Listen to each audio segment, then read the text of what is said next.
ГСП онлайн. Городские новости сейчас.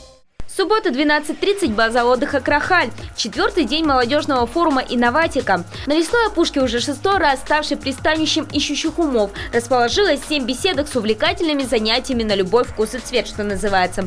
Пока одни слушают, как же побороть страх публичных выступлений, другие изучают социальные сети. Да-да, вы не ослушались, тут учат создавать популярные паблики. Группы или публичные страницы, которые при правильном подходе начнут приносить доход. Об ошибках, трудностях, секретах и конкуренции юным медийщикам рассказал Антон Власов, директор интернет-журнала «Глянец».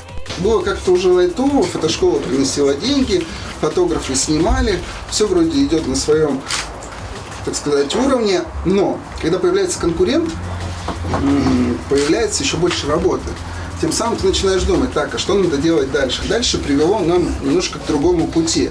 Мы начали снимать еще больше событий, там, не клубных. Мы начали развивать видео направление. Лекция на основе реального проекта длится чуть больше 1,5 часов. После ребят ждет обед, а вечером так называемая активность, игры, дискотека и даже просмотр футбола. Отбой тут протрубят в 23 часа. Все по палаткам. Такая информационно-палаточная жизнь у участников форума продлится еще 2 дня. В понедельник, 4 июля, Крахаль снова опустеет. До следующей «Инноватики».